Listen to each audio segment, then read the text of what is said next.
Buenos días, señor presidente. Buenos días, procurador. Diego Elías Cedillo, de Tabasco Hoy, Campeche Hoy, Quintana Roo y Diario Basta y Grupo Cantón. Señor presidente, aprovechando ahorita lo que nos presentó con respecto a la consulta de revocación de mandato, destacar este hecho de que 9 de cada 10 mexicanos en este ejercicio democrático votaron para ratificar que continúe usted como presidente de la República. Bajo esta premisa, presidente, preguntarle ¿cuál sería el legado que usted le gustaría dejar a las y los mexicanos en términos democráticos? Si bien con la reforma político-electoral se tiene previsto que se atienda esta arista pendiente dentro del gobierno, dentro de las instituciones, ¿cuál sería este legado en democracia que usted le quisiera dejar a las y los mexicanos? Y preguntarle si el secretario de Gobernación o la secretaria de Seguridad le informaron si hubo saldo blanco, si hubo algunas anomalías en el proceso electoral que ocurrió el día de ayer. Gracias, presidente. Bueno, esta es una muy buena experiencia para la aplicación de la democracia participativa con la reforma que vamos a presentar, con la reforma electoral. Se van a considerar algunos aspectos, ¿no?, para facilitar el que pueda ser vinculatoria. Pensamos que es muy alto lo del 40% de participación. Ahora participó mucha gente, pero no pasó el 18%, 17, casi 18%. Entonces, sí podría reducirse a que no sea el 40, a que sea el 30 y si se puede el 20. Eso sería lo mejor. Si no es posible el reducir el porcentaje de participación para que sea vinculatoria la consulta, pues quedaría también a la voluntad del presidente, sea hombre o sea mujer. Yo dije que no importaba si no votaba el 40% de los ciudadanos, que si perdía me iba, porque también, aunque se trate del 18 o del 10, si se pierde, ¿cómo se gobierna? Ya es muy difícil. No se puede gobernar sin el respaldo de los ciudadanos. Por eso es más cercana a la democracia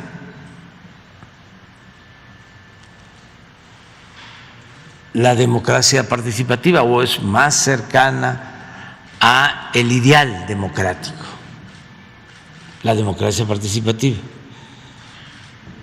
Porque si es democracia representativa, me eligieron por 6 años y haga lo que haga, no me pueden quitar,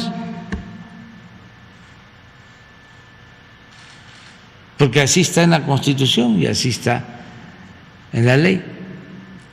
En cambio, con la democracia participativa existe este método de revocación del mandato. Y esto obliga a quien esté en la presidencia a actuar con rectitud, con honestidad, a no darle la espalda al pueblo, a no robar, a no ver el presupuesto como un botín, porque la gente no se lo permitiría. A los 3 años, para afuera. Entonces, yo creo que eso es un gran avance, el que se haya dado este primer paso. Esto va a ayudar mucho para consolidar la democracia y para tener buenos gobiernos, para que el pueblo siempre tenga las riendas del poder en sus manos. Por eso estoy muy satisfecho, muy contento con esta decisión de la gente de participar, porque la apuesta de nuestros adversarios era a que se fracasara. Yo no sé cómo son demócratas.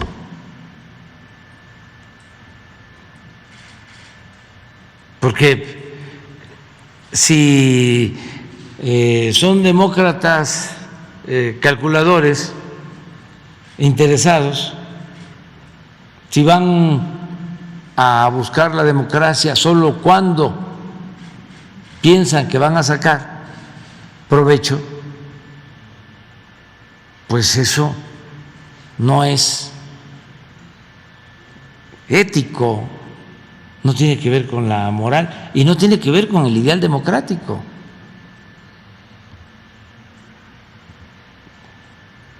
Es muy lamentable que haya todavía esa postura y también muy lamentable la actitud del INE.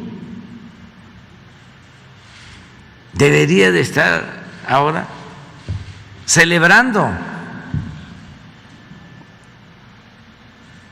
si no hubiese puesto obstáculos. No pudieron, a pesar de que no estaban de acuerdo con la revocación del mandato, estaban en contra. Una paradoja que los que deben de estar promoviendo la democracia actúen de manera antidemocrática.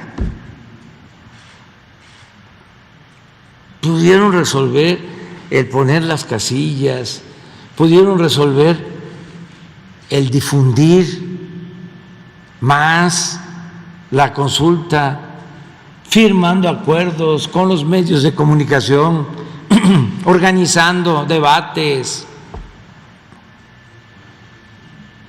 Pero no hay dinero y por lo mismo pues no hay consulta.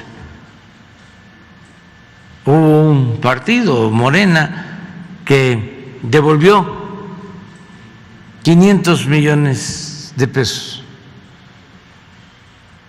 y no quisieron aceptarlo. Tuvo que haber una modificación y se aprobó que sea reingresado ese dinero al gobierno federal, a la tesorería, para obras en beneficio de la gente afectada por inundaciones o por otros siniestros. Y en eso se va a utilizar ese dinero que aportar. Pero bueno, había la forma de difundir más, de promover más. Los mismos dirigentes de los partidos que calcularon, no vamos a ganar. Y si no vamos a ganar, pues no participemos. Entonces, ¿la democracia es ganar y ganar y ganar y ganar y ganar? No. La democracia es hacer valer el derecho que tiene el pueblo a elegir libremente a sus autoridades y tomar las decisiones que más convengan al interés de la nación. Eso es la democracia. Entonces, pues es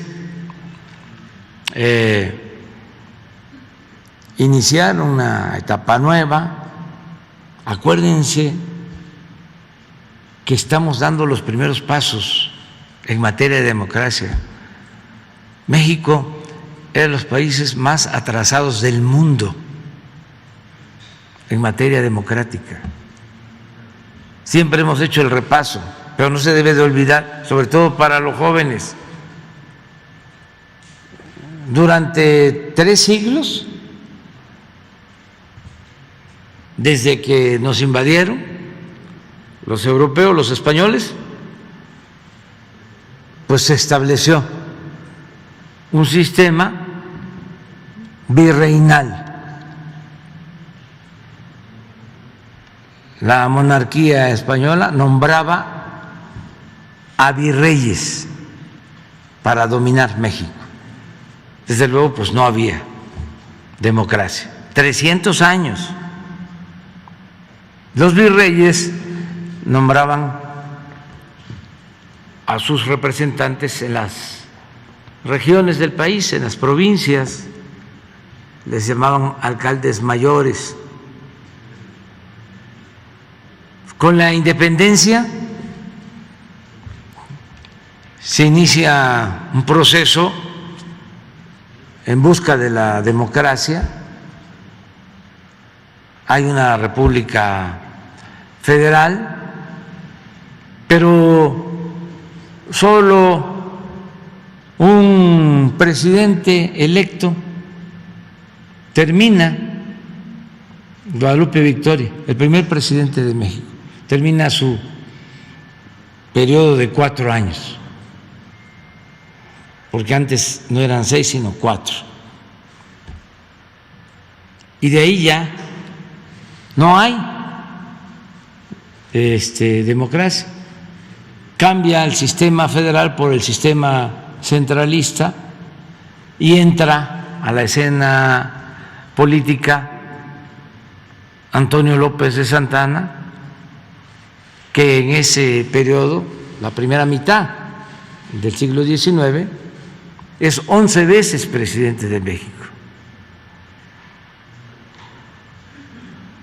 Luego hay, después de la guerra de reforma, después de la invasión francesa, se restaura la República y hay 10 años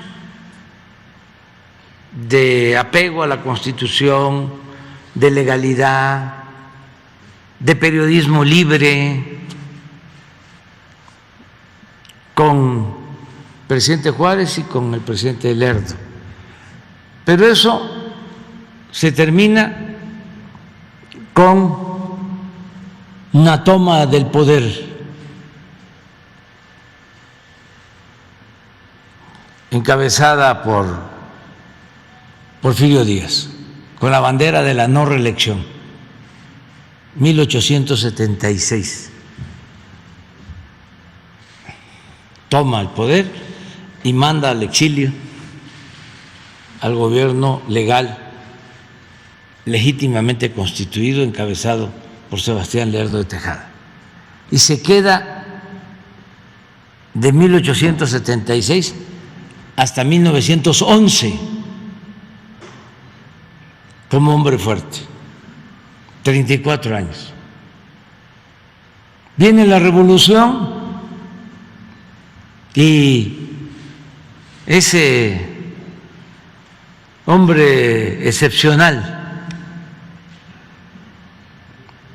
Francisco I. Madero, que se adelanta a su tiempo y que llama al pueblo a tomar las armas para derrocar la dictadura porfirista con el lema sufragio efectivo, no reelección. voto efectivo, que efectivamente sea el pueblo el que elija a sus autoridades. Asesinan a Madero, por eso es el apóstol de la democracia, y ya hacia adelante no hay democracia. Don Daniel Cosío Villegas, y lo repito, decía, ya no está don Porfirio, pero quedó doña Porfiria, porque en los años posteriores a la Revolución Armada se constituye un partido único en 1929 que agrupa a todos los partidos regionales, hace un solo partido, y ese partido, aunque se transforma con el tiempo, domina por 70 años. Luego se piensa, bueno, ¿qué pasaba en todo ese tiempo? ¿Quién elegía? Pues el presidente, los gobernadores.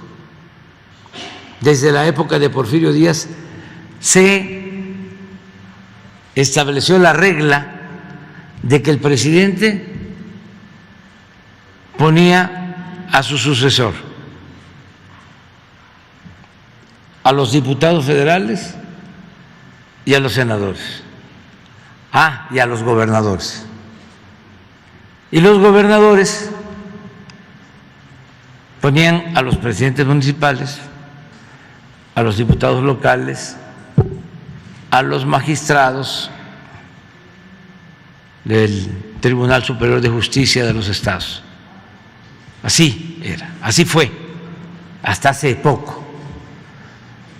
Empieza a haber un movimiento por la democracia en los últimos tiempos, sobre todo a partir de 1988, porque aunque habían partidos de oposición, pues la mayoría eran partidos paleros para simular de que había democracia en México. Entonces, en el 88 sí inicia un movimiento democrático contra el partido único.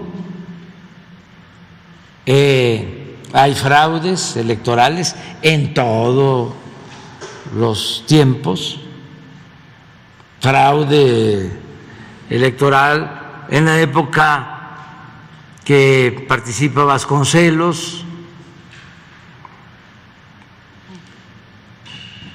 fraude electoral la época que participa el general Enríquez, fraude electoral en el 88, fraude electoral en el 2006, en el 12, fraudes electorales. La gran decepción es que se triunfa por primera vez, la oposición gana la presidencia en el 2000 y no hay cambios. Desde luego sigue el mismo modelo económico que ya se había implantado desde Salinas. Continúa con Fox, ya lo hemos dicho aquí, el secretario de Hacienda de Fox había estado de subsecretario de Hacienda de Salinas, Gil Díaz, y continuó lo mismo. Y luego no solo mantienen la misma política económica antipopular, entreguista, sino hacen fraude. llegaron gracias al movimiento por la democracia, por el esfuerzo, por el sacrificio de muchos. Y cuando llegan, además de que no hacen nada en beneficio del pueblo, de que hacen alianza con los corruptos, además de eso, deciden no establecer la democracia y nos roban la presidencia en el 2006.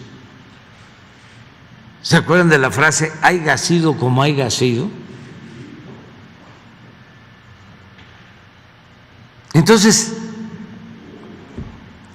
apenas estamos dando los primeros pasos. Y claro, este es un proceso, por eso celebro lo de ayer, porque es un avance. Siempre hago el símil de los esclavos, que cuando triunfa la revolución y llegaban los revolucionarios a las haciendas, hace relativamente poco, 100 años, porque la abolición de la esclavitud en México se llevó a cabo en 1914, 1915, 100 años después de que la proclamara el cura Hidalgo. O sea, siguió habiendo esclavitud. Y es hasta 1914, 1915 que es abolida la esclavitud con leyes contra el peonaje. Entonces llegaban los revolucionarios a las haciendas y les decían a los peones, ya son libres. Y los peones, en vez de alegrarse, se ponían a llorar porque no sabían qué era la libertad. Ahí estaban enterrados sus tatarabuelos, sus abuelos, sus tatarabuelos, bisabuelos, abuelos. Hasta para casarse se tenía que pedir permiso al amo.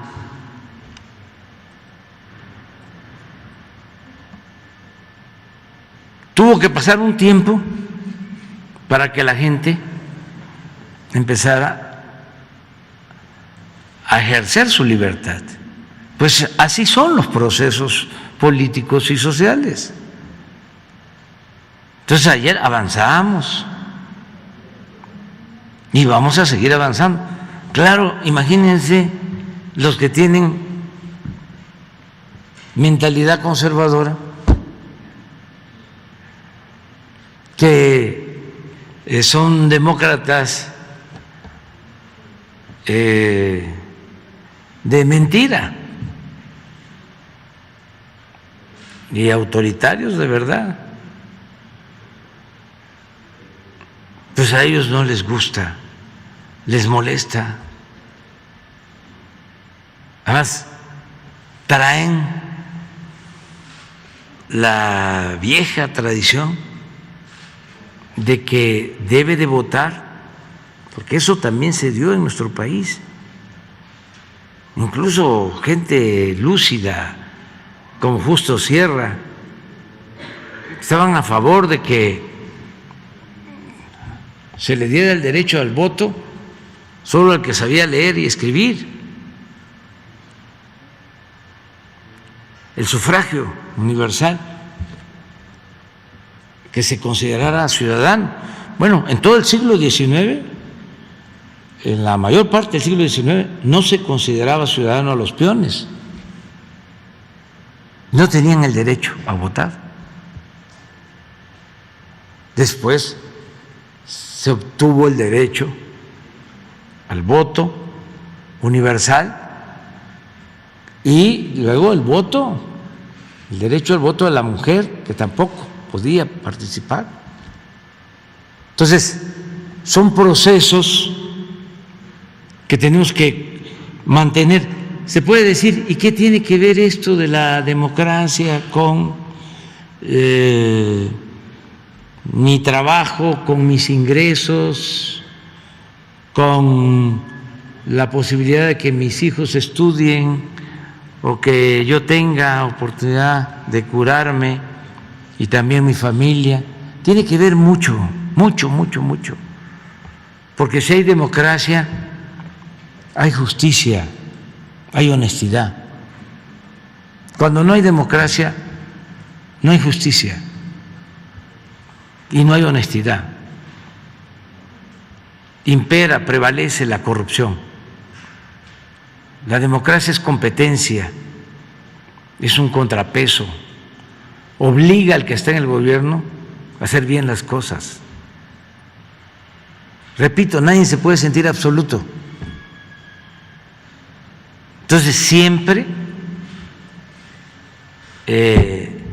están obligados a actuar con rectitud. Y el que no lo hace, vámonos, tú te equivocaste, tú no puedes dedicarte al servicio público, tú dedícate a los negocios privados, no te dediques a la política, porque la política es un noble oficio que ni los más sucios políticos han podido mancharla. No confundas política con politiquería, son cosas diferentes. La política es lo que le permite al ser humano ponerse al servicio de los demás, ayudar a los demás, es servir, y es un imperativo ético. Entonces, a ver, no cualquiera, yo quiero ser presidente municipal, yo quiero ser gobernador, yo quiero ser diputado. ¿Y cuáles son tus ideales? ¿Y cuáles son tus principios? ¿Y le tienes amor al pueblo? ¿O estás pensando nada más en ti, en cómo enriquecerte, en cómo sentirte superior o muy importante?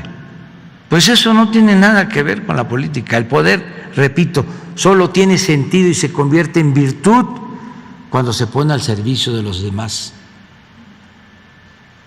Entonces, lo de ayer fue una muy buena lección de democracia. Eso es lo que puedo comentarte. No, todavía. Esta semana, bueno, ¿te tocaba a ti? Bueno, pero ya te la contesto, porque es importante la pregunta. Esta semana vamos a estar pendiente de la reforma constitucional en materia de la industria eléctrica. Y voy a estar atento.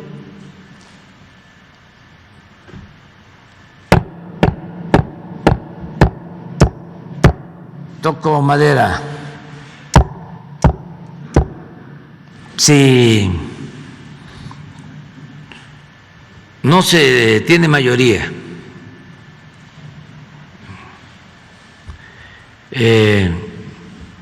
y se aprueba esta reforma, porque se necesitan 2/3 partes,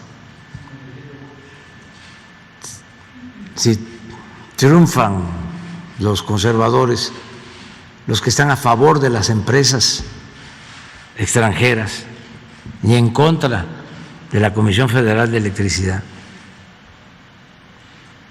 en contra de los intereses del pueblo de México, si triunfan, porque no se descarta, son muchos los intereses, porque quieren seguir robando. Entonces hay presiones muy fuertes, están los legisladores sometidos a fuertes presiones. En el caso de que no se alcance la mayoría absoluta, al día siguiente envío la ley para reformar la ley minera y proteger el litio, porque para esa reforma a la ley minera y proteger el litio, porque es un mineral estratégico para el desarrollo independiente de México, que no debe de ser entregado a particulares, mucho menos a extranjeros, que debe ser propiedad del pueblo y de la nación. Para esa reforma específica no se requiere mayoría absoluta, es con mayoría simple, la mitad más uno, y yo estoy seguro que eso se va a lograr. Entonces, nos vamos a proteger así, porque ya con la decisión de la Corte de declarar constitucional la reforma eléctrica, ya ayuda,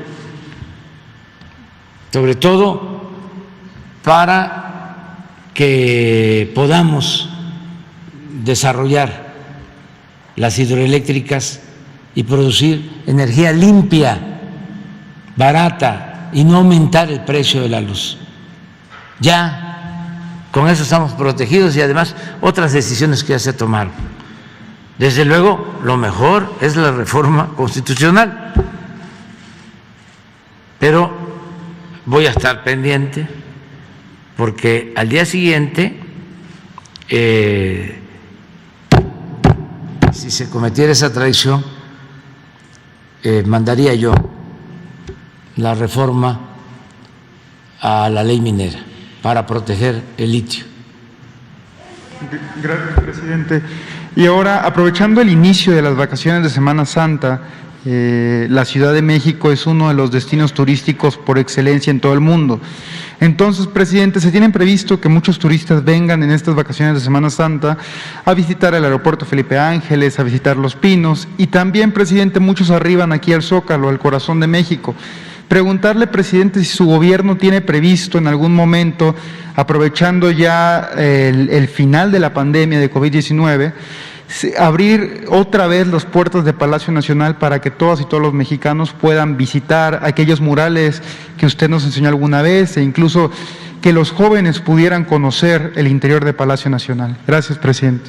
Sí, vamos a tomar en consideración esa propuesta, porque en efecto, en Semana Santa muchos vienen a la ciudad y hay que abrir los museos y todos los espacios culturales y ver si se puede abrir el patio central para los murales. Lo único que se estaba rehabilitando es el antiguo foro legislativo donde se firmó la Constitución de 1857, se estaba rehabilitando, pero puede ser que hayan terminado. Ayer estuve por ahí, pero no entré, nada más estuve recorriendo los pasillos, recreándome con los murales de Diego Rivera, pero es buena propuesta y hay que pedirle antropología, a la Secretaría de Cultura, Alejandra Fraustro, para que se elabore un plan de orientación para visitantes de lo que se puede ver en esta bella ciudad, esta hermosa ciudad cultural, artística, la capital de nuestra República. Una cartelera que se elabore con la participación del gobierno de la ciudad. Sí, esta es buena la propuesta. no vamos a tener mañana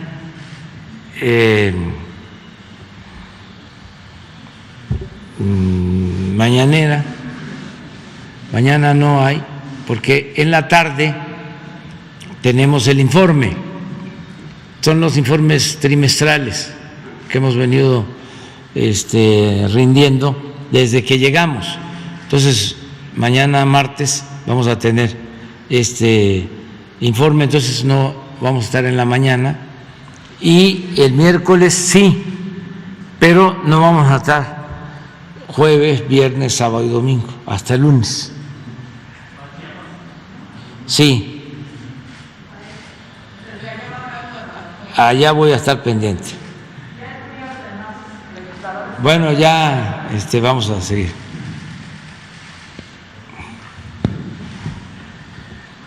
Buenos días, presidente. Hans Salazar, de Noticiero en Redes. Y continuando con el tema electoral, ¿qué diría, presidente, en este punto, en la parte de lo que sucedió el día de ayer? Porque previamente, kafkianamente, como se ha dicho aquí, Lorenzo Córdoba, el presidente del INE, amagaba con el tema de la anulación, y después de lo de ayer, no sé si tengan todavía el ánimo de estar buscando este asunto de la anulación de la consulta, preguntarle qué opina al respecto. Si lo de ayer, el resultado que ya vemos que ha sido un respaldo político muy importante para su gobierno, para usted, ¿considera que también esto fortalezca la variación en la votación en torno a la reforma eléctrica por parte de varios diputados que quizá vean en esto un tema de estar repensando, replanteando su voto a favor de la reforma eléctrica? Y por último, en este sentido, preguntarle si hay fecha concreta para la presentación de la reforma electoral, ¿cuándo sería, si es que la hay? Si esto sería también sano, la revocación de mandato que se estuviera llevando también a cabo en las gubernaturas, en la jefatura de gobierno, si fuera viable que se pudiera ya estar explorando a partir de esta participación directa. Y los migrantes quedaron también nuevamente marginados, como en muchas de las elecciones. Una migrante me decía, es que me vuelvo a sentir como fantasma, volvemos a sentirnos a un lado. Incluso hubo una participación de promover la consulta de migrantes en Los Ángeles, California, que concretamente pudiera también llevar algo al respecto de los migrantes en la reforma electoral. ¿Se contempla algo concreto al respecto para que ellos no se vuelvan a sentir así, presidente? Sería mi primer tema. Sí, mira, sobre este tema son de los asuntos que deben de analizarse para la reforma electoral. Es evidente que ha fracasado todo lo que se ha hecho para que puedan votar nuestros paisanos desde hace 20 años. No se ha podido lograr que haya más participación.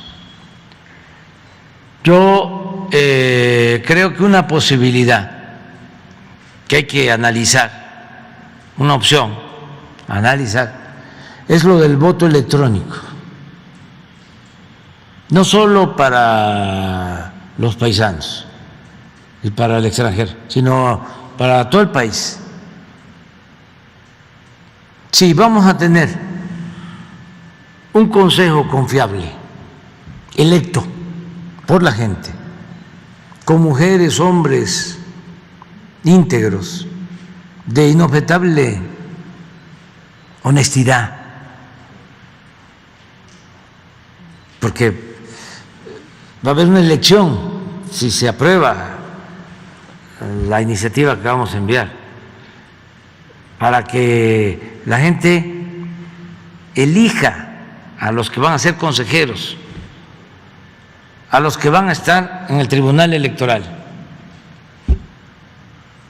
que no sean representantes de grupos de intereses creados, que no sean representantes de partidos, que sean auténticos, verdaderos ciudadanos.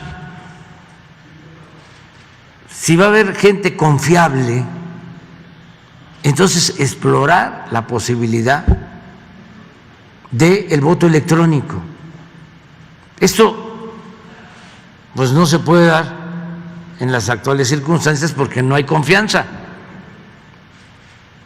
Acuérdense que en el 2006 el cuñado de Calderón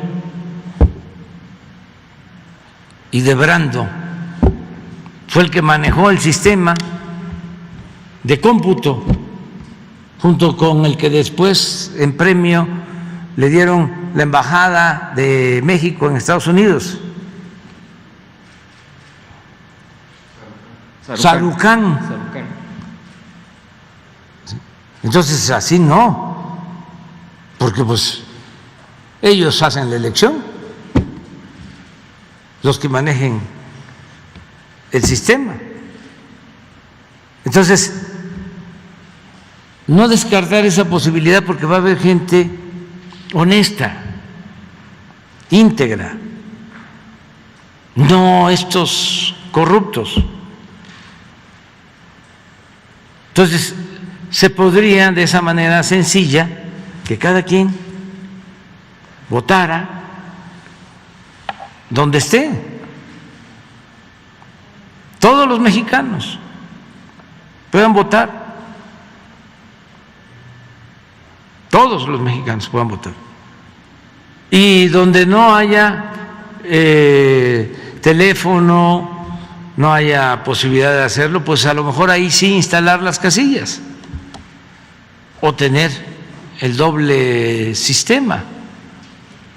Pero en las ciudades y en todos lados, desde la casa se vota sin necesidad de ir a la casilla. Imagínense también cuánto nos ahorramos. Son de las propuestas que deben de analizarse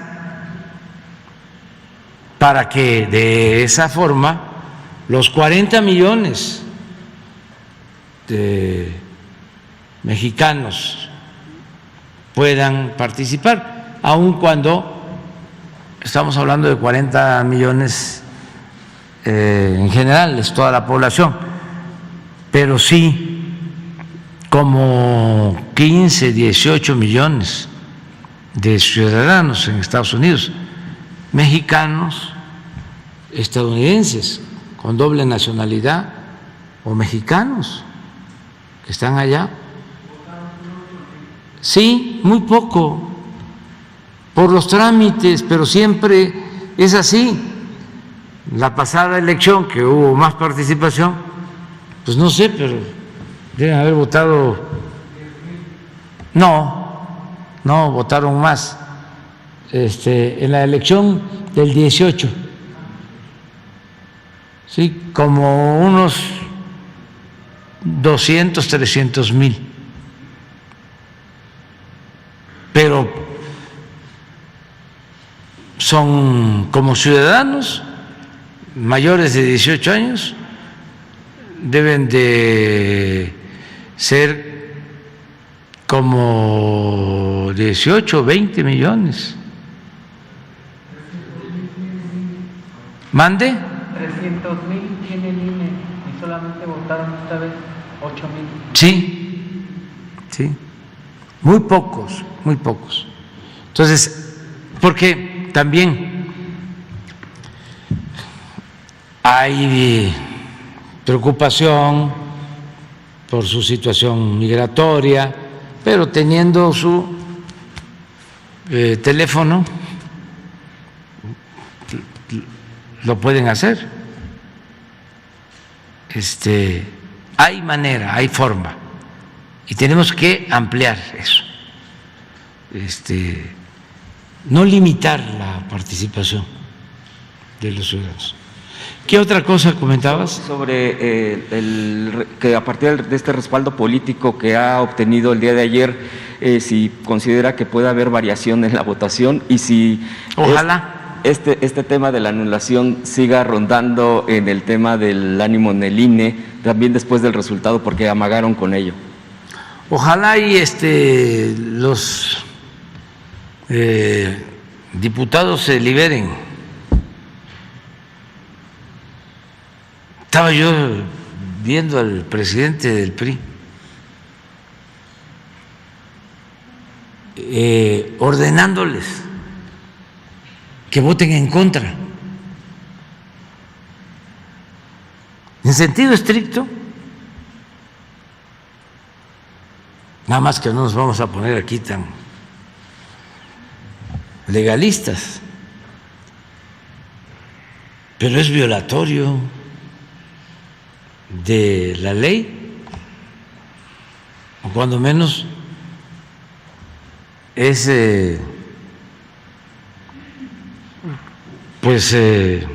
contrario al espíritu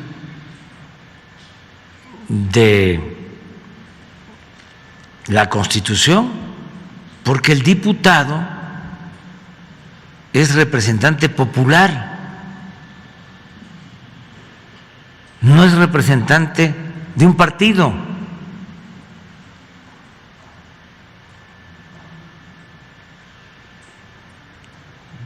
Entonces, ¿cómo un presidente de un partido les da órdenes?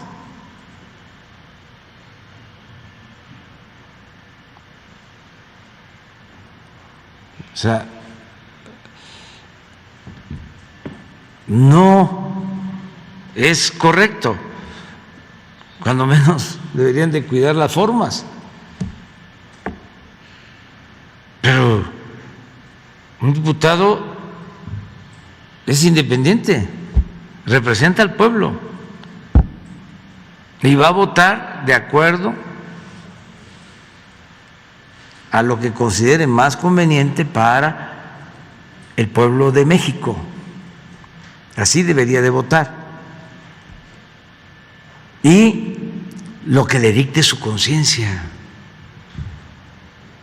no por línea. Entonces, ojalá y muchos se rebelen, porque tienen una oportunidad histórica que no supo aprovechar hasta ahora, o que no ha sabido aprovechar hasta ahora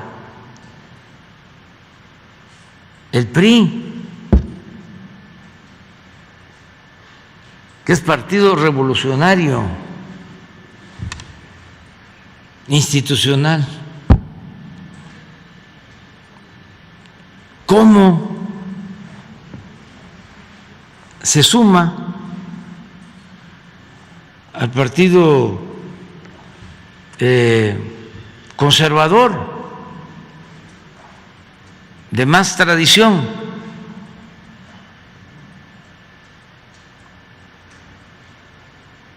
¿Por qué ellos no retoman las banderas de los revolucionarios de México? Si es un partido revolucionario, así surge.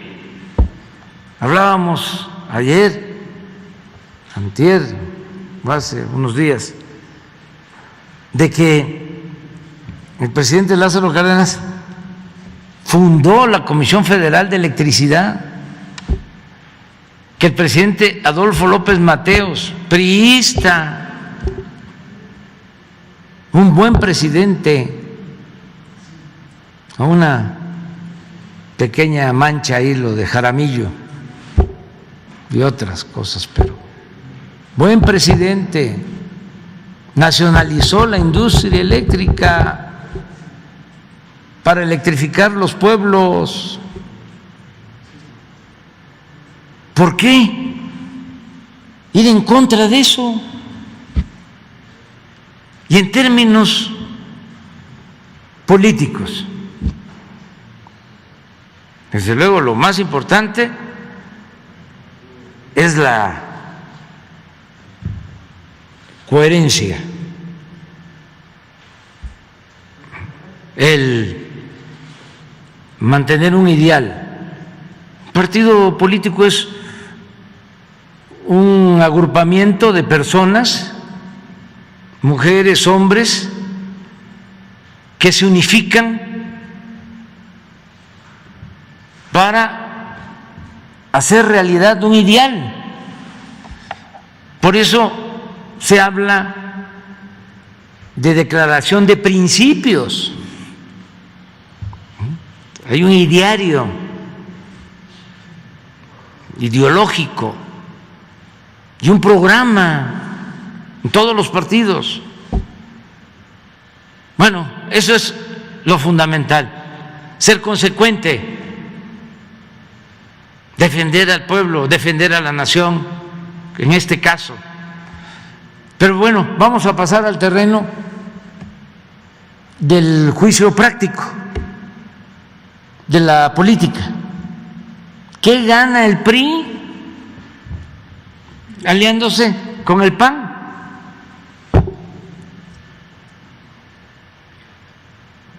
Nada. ¿Quién saca las migajas de esa estrategia? El PAN.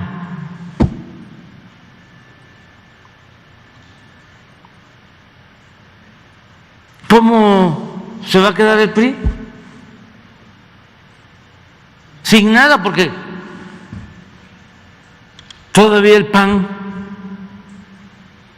ya hemos hablado de que surge para oponerse a la expropiación petrolera, surge para oponerse a la política popular y patriótica del general Cárdenas. La expropiación petrolera es en 1938 y el PAN se funda en 1939. Pues entonces, de que ellos estén a favor de los empresarios extranjeros, pues no hay mucho que extrañarse. Pero el PRI se desdibuja por completo. ¿Qué no podían ellos decir? En esto vamos, porque coincidimos, porque las 60 hidroeléctricas se hicieron en gobiernos del PRI y esas son las que están subutilizadas y abandonadas, y esas son las que se consideraron en la época del neoliberalismo como generadoras de energías sucias. La gran mentira, cuando con el agua se produce energía limpia, barata, y ya existe esa infraestructura que costó muchísimo. Michoacán, Infiernillo, la historia de esa presa, las historias de las hidroeléctricas de Chiapas, la historia de Necaxa, pues son la historia de gobiernos del PRI. Entonces, ¿cómo van a estar en contra de que se modernicen estas hidroeléctricas para producir energía limpia, barata y que no aumente las tarifas? ¿Por qué van a votar por Iberdrola? ¿Por qué van a votar por las empresas que tienen como propósito el lucro, que se han dedicado a corromperlo todo? Y bueno, repito, ¿qué ganan políticamente? Que no podían decir, a ver, hay una postura por la transformación que va con prisa, porque así lo ameritan las circunstancias. Y hay una postura conservadora que van como los cangrejos para atrás. ¿Qué no podían ellos decir? Nosotros vamos en medio. Somos una tercera vía. Vamos al centro. Pero en esto estamos a favor de nuestro pasado, de nuestra historia, a favor del pueblo. Eso políticamente les ayudaría más. ¿Qué hacen con las alianzas? ¿Cuántos gobernadores, si siguen así, les van a quedar?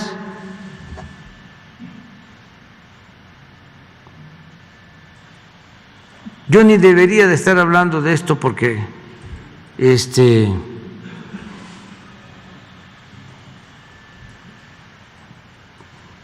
son sus asuntos, y si fuésemos egoístas y pensando nada más en que nosotros avancemos, hasta sería recomendable decirles, ahí la llevan, van bien, sigan su camino. Pero no, porque también está de por medio el interés nacional, el interés del pueblo. Entonces, esto se tiene que tomar en cuenta. Me dio mucho gusto ayer el resultado de la elección en Francia, la primera vuelta.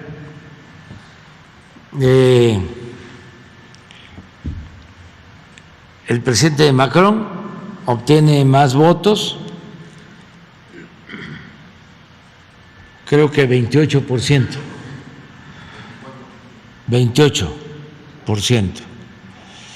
En segundo, la señora Le Pen con 24%, y en tercero mi amigo Mélenchon con 20 o 21, que me dio mucho gusto. Pero fíjense que bien por los franceses, porque el presidente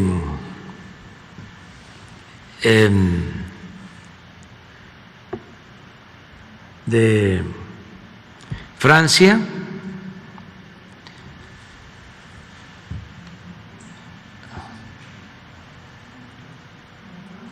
Macron, no crea todavía el COVID. Sí. Macron, pues es, vamos a decir, como socialdemócrata moderado centrista, ¿no? No lo ha hecho mal como presidente, pero tiene 28% de los votos. La señora Le Pen es derecha,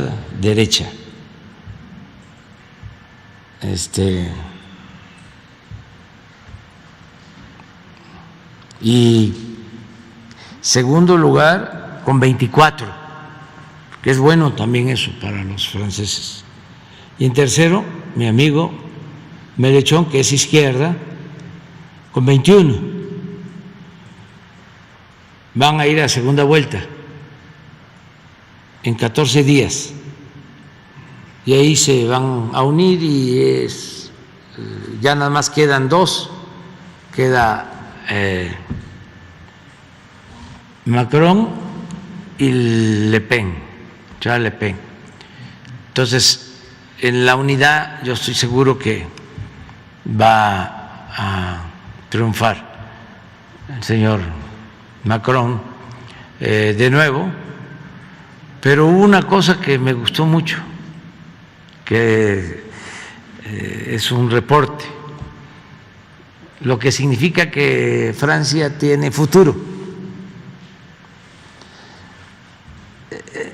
Melechón tiene el 21% de los votos, pero es el más votado por los jóvenes. O sea, la izquierda es joven. O sea, los jóvenes votaron por la izquierda. Sí. Los maduros o de edad intermedia por Macron, y los mayores por la señora Le Pen. ¿Qué indica eso? Bueno, que Francia tiene futuro por los jóvenes, a pesar de que Melechón no es joven. Es un poco lo que sucede con el dirigente de Estados Unidos, de Sanders, que es un hombre grande y resulta que votan por él los jóvenes.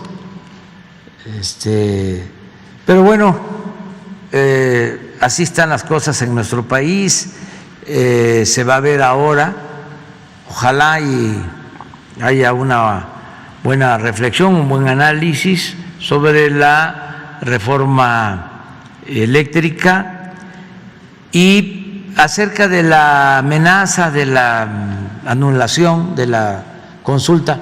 No creo eso, no hay elementos, pero no solo no hay elementos, también regresando, porque la política es ideales, son principios, pero también eficacia, es el equilibrio entre los principios y la eficacia. ¿Qué gana el INE anulándola? La tendría que repetir. Yo creo que así está la ley, ¿no? Y con cargo a su presupuesto. Y ahora sí, a lo mejor hasta conviene porque van a poner todas las casillas. Por último, presidente, preguntarle sobre si es real esta posibilidad de acuerdo reparatorio en el caso de Emilio Lozoya, y preguntarle también sobre si ha habido algún avance, si ha podido revisar uno de los temas que traje sobre los extrabajadores del puerto de Veracruz, los exmaniobristas, todo esto que se ha presentado ya directamente con el vocero. Sería todo. Muchas gracias, presidente. Sí, vamos a seguir viendo lo de los trabajadores del puerto de Veracruz, a ver qué información ya tenemos, seguramente ya hay algo.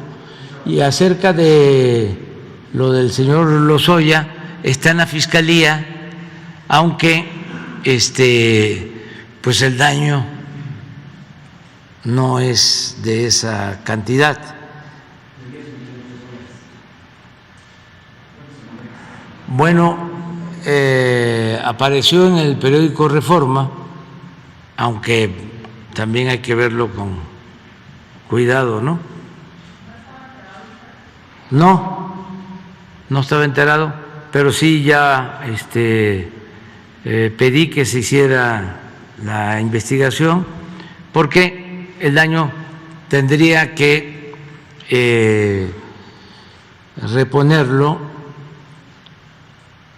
repararlo en Pemex. O sea, ahí tendría que ser. El daño es a Pemex. Y hay que ver Pemex qué está planteando. Porque sí puede la Fiscalía, desde luego, aceptar la reparación del daño.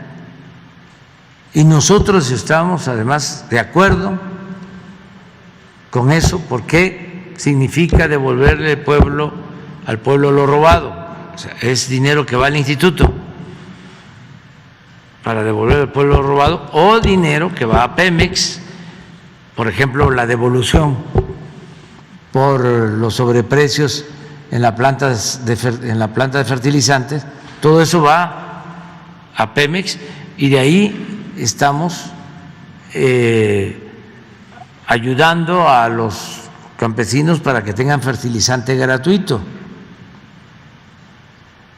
Entonces, sí, nos importa la reparación del daño, nada más que sea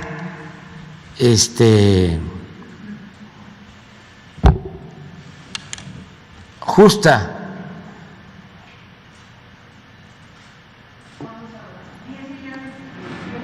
En el caso de, por ejemplo, de la reparación del daño para lo de la planta de fertilizante, el señor Ancira, es porque hubo una evaluación de la Auditoría Superior de la Federación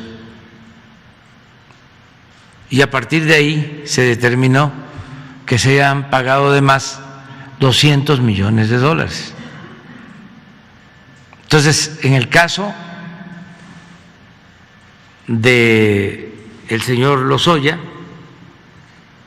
tiene que ser el mismo procedimiento, tiene que ser una autoridad competente la que haga el avalúo sobre el daño.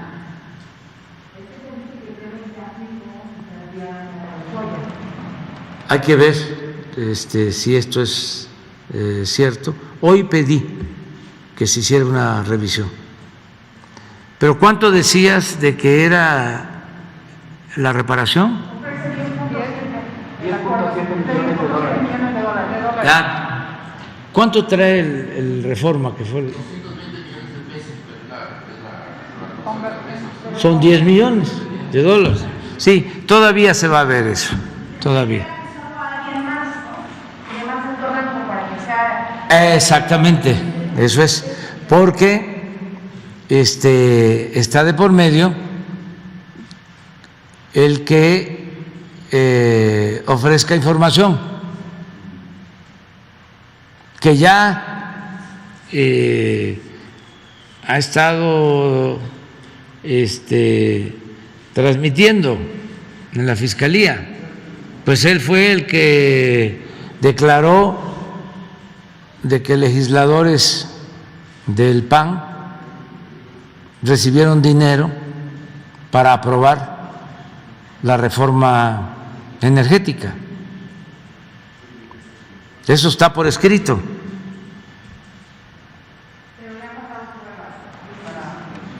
Hace falta que la Fiscalía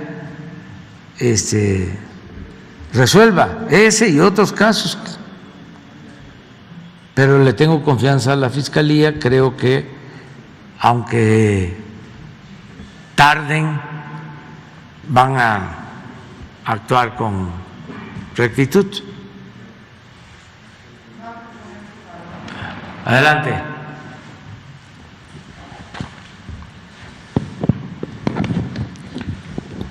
Se van a quedar las tres compañeras para mañana. Para pasado mañana, sí, porque ya estaba yo viendo el reloj ya. Presidente de todos los mexicanos, su servidor Carlos Pozos, reportero de La Molécula Oficial y columnista de la revista Petróleo y Energía.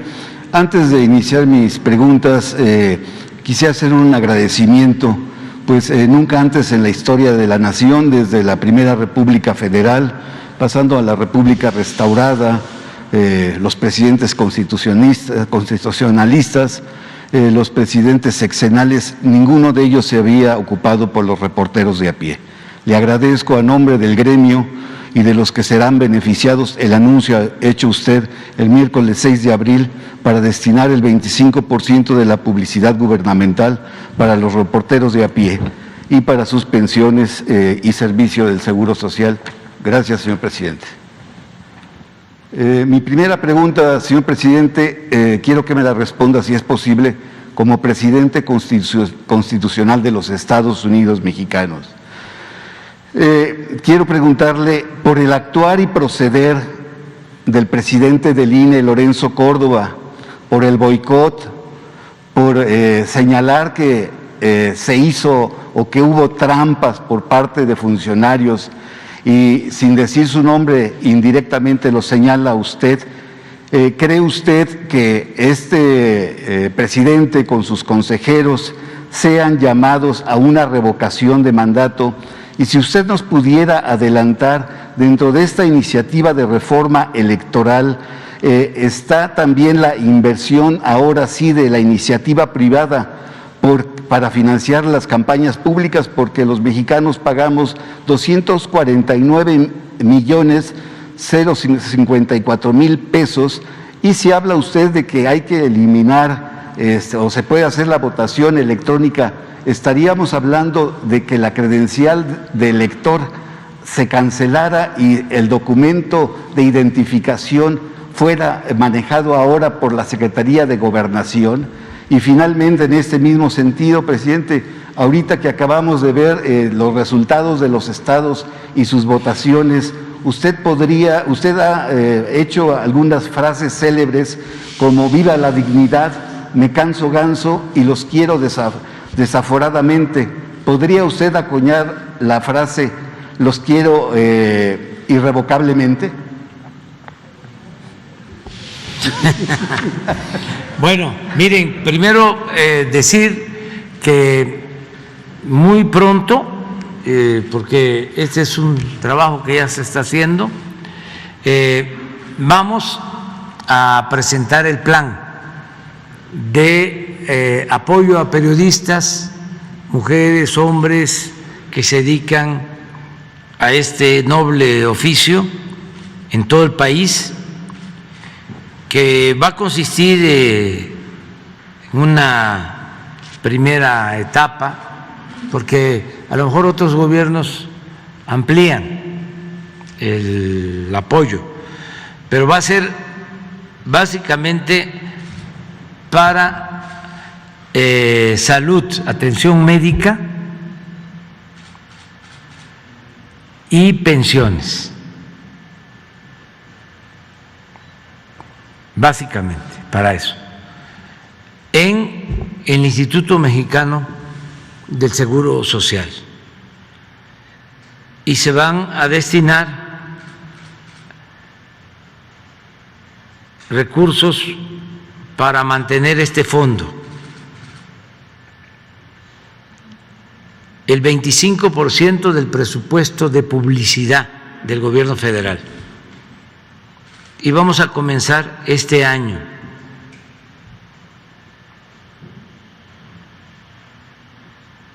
Como quedamos, se va a integrar un comité de periodistas, un consejo.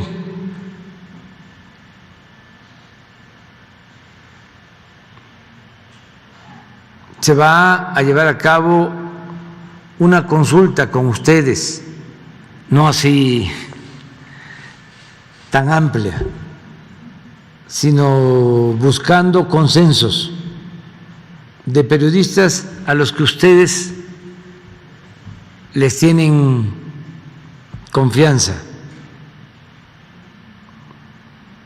aun cuando ellos no sean beneficiados del fondo, porque ya tienen asegurado su trabajo, ya tienen su seguridad social.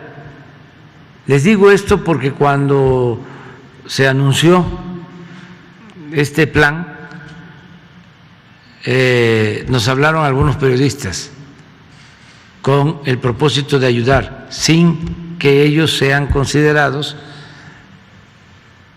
porque quieren apoyar a el gremio. Entonces, ya estamos trabajando en eso. Antes había un día de la libertad de expresión, ¿no?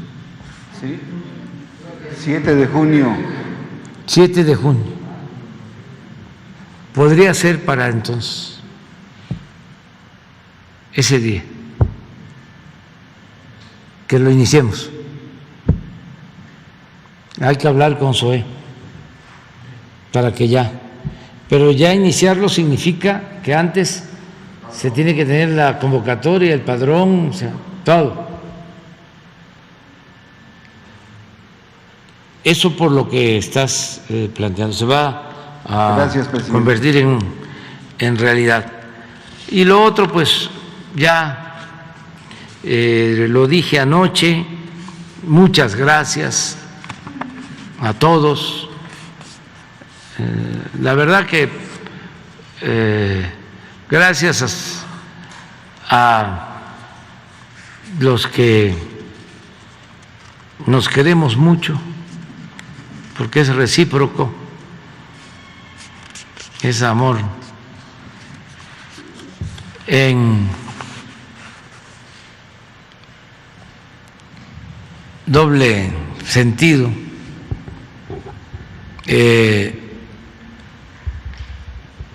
Es el amor, con amor se paga. Muchas gracias así. Ya saben a quiénes me dirijo, a quiénes les estoy diciendo.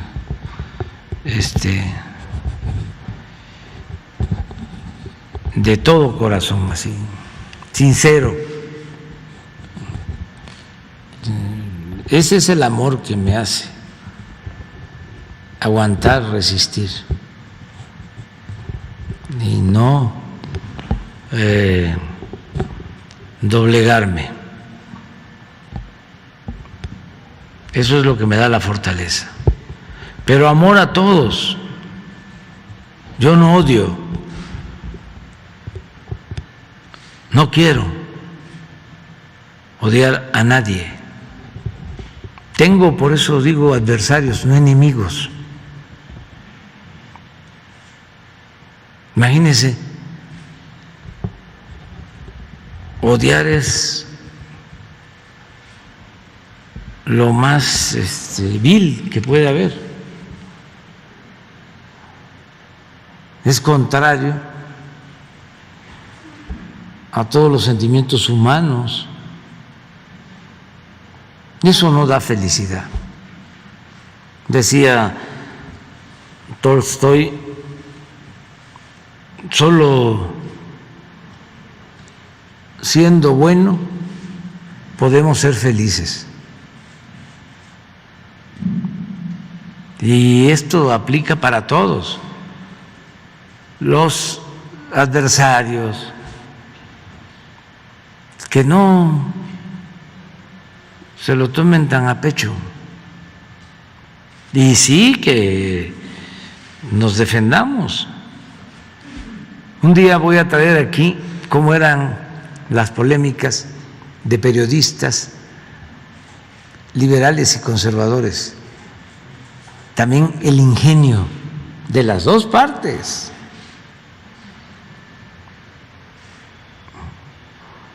Pero pues era un debate de buen nivel, sin odios. Y eso es lo que tenemos que seguir procurando. Y yo voy a estar sirviendo hasta septiembre.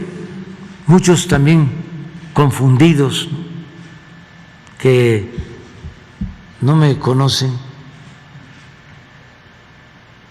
pensando de que con esto ya lo que seguía era la reelección. Yo soy un hombre de principios, de ideales. Yo lo que quiero es terminar en septiembre. Necesito apurarme, todos apurarnos, para no dejar obras inconclusas y para consolidar el proceso de transformación, y sobre todo lo que tiene que ver con la revolución de las conciencias, porque eso es lo más cercano a lo irreversible. Las cosas materiales las pueden cambiar, pero ¿cómo se cambia la mentalidad de un pueblo? Eso no es fácil. E incluso la Constitución, aún necesitando 2/3 partes, se puede lograr. Se puede lograr que haya retrocesos con las 2/3 partes. Pero la mentalidad del pueblo, eso no va a cambiar. Eso va a continuar como hasta ahora y se va a ir consolidando, se va a ir fortaleciendo. Entonces vamos muy bien y yo les invito para mañana en el informe, vamos a dar a conocer cómo vamos en economía, cómo van las obras, cómo vamos en empleo, cómo vamos en los programas de bienestar, cómo vamos en el problema de la inseguridad, de la violencia, qué estamos haciendo.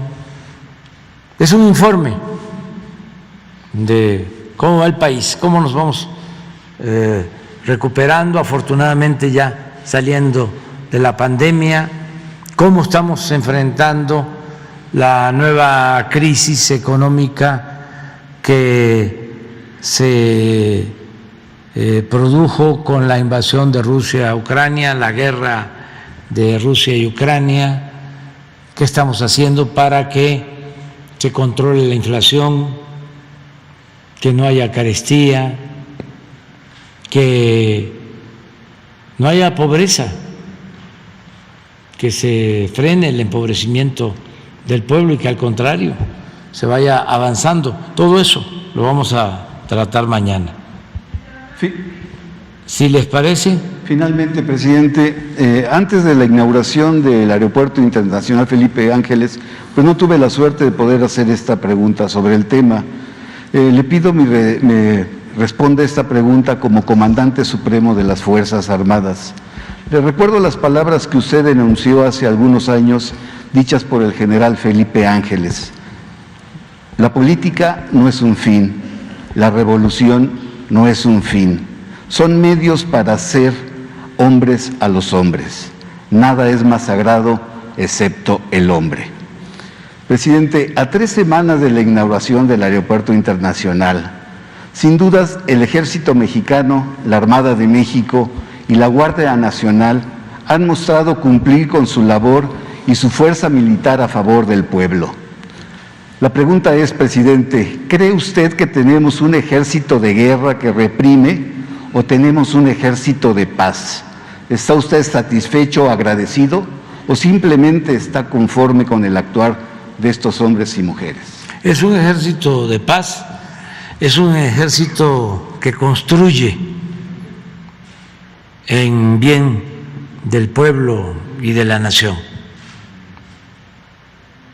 Son soldados, son marinos que surgen del pueblo, son marinos, son soldados, es pueblo uniformado, son 2 instituciones fundamentales, lo dije en las Islas Marías, porque todo ese complejo va a estar a cargo de la Secretaría de Marina. Esa Secretaría y la Secretaría de la Defensa Nacional me han ayudado mucho, son pilares del Estado mexicano y son 2 instituciones fundamentales. La verdad, no hubiésemos podido avanzar sin ellos. Si esas 2 instituciones no se hubiesen conservado como están, desde luego las obligaron en otros tiempos, ¿no?, a tomar decisiones incorrectas, pero se defendieron para mantener su origen revolucionario, para mantener principios de lealtad al pueblo, de lealtad a México, de lealtad a las instituciones. Y nos encontramos con eso, y es una nueva etapa, y nos están ayudando mucho, porque si no, no estaríamos avanzando en las obras. ¿Cómo hacemos el aeropuerto? ¿Cómo terminamos el Tren Maya? ¿Cómo terminamos el proyecto del Istmo? ¿Cómo hacemos distritos de riego? ¿Cómo hacemos las sucursales del Banco del Bienestar? ¿Cómo hacemos los cuarteles de la Guardia Nacional? Eso en la parte constructiva, pero en lo social, imagínense el apoyo que significó la distribución de todas las vacunas para proteger a nuestro pueblo. ¿Cuántas horas de vuelo? ¿Sí? ¿Cuántos recursos utilizados?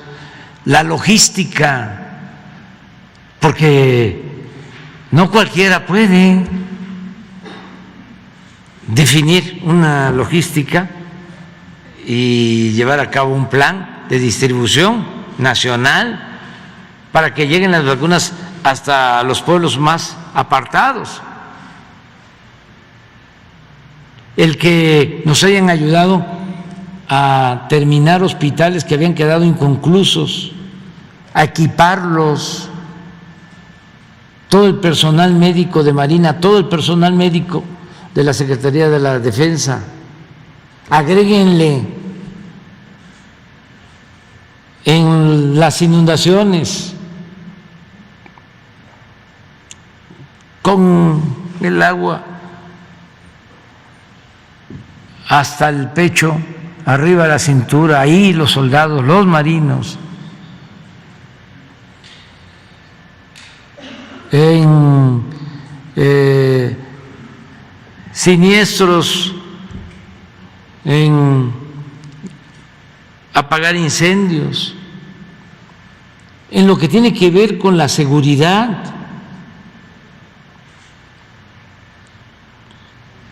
El que se haya reformado la Constitución para que puedan ayudarnos en materia de seguridad pública. Si así es como hemos podido reducir la incidencia delictiva, con el apoyo de marinos, con el apoyo de los integrantes de las Fuerzas Armadas. La Guardia Nacional tiene más de 100,000 elementos.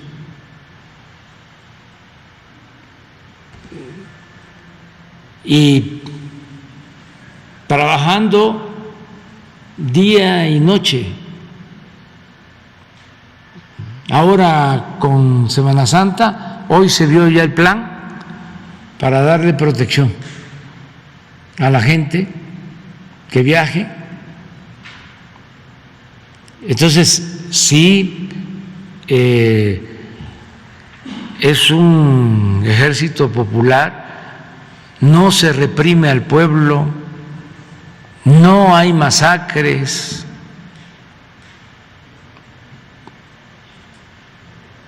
no hay tortura.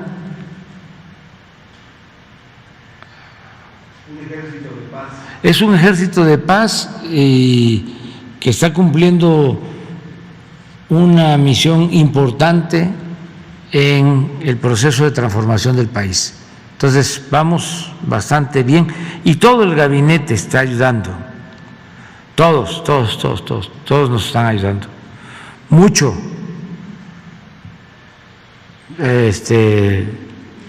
Por eso estoy muy contento, estamos avanzando bien y nada más es más trabajo. Ya son 2 años y medio, un poco menos, los que me quedan. Sí, ahora es el tiempo porque tenemos que terminar obras, pero se puede. Ahí nos dio el ejemplo el ejército, los ingenieros militares con el aeropuerto, y ahora ya se fueron a la península a hacerse cargo de 2 tramos y a construir el nuevo aeropuerto de Tulum, y todo va a estar para finales del año próximo, para diciembre del año próximo. Tenemos que terminar todas las obras, pero bueno, ya les voy a informar mañana. Nos vemos entonces, quedan las 3 compañeras pendientes. Tengo una reunión con gobernadores a las 12. Es para ver temas de salud, básicamente, con todos los gobernadores.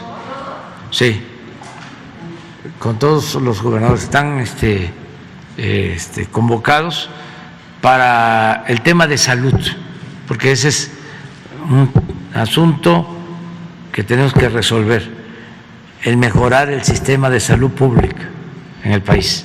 Es un compromiso y lo tenemos que hacer entre todos. Entonces vamos a hablar de eso y de la última etapa así masiva de vacunación. Vamos a hablar de eso, pero nos quedan todavía muchos que no se han puesto el refuerzo y hay que seguirlos convenciendo.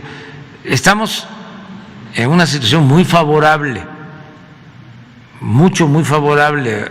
Desde que inició la pandemia es el mejor momento ahora, pero no debemos confiarnos, Entonces, hoy vamos a dar el último jalón en lo que corresponde a vacunación masiva para estar todos tranquilos, proteger a la gente. Bueno, nos vemos. Sí, también.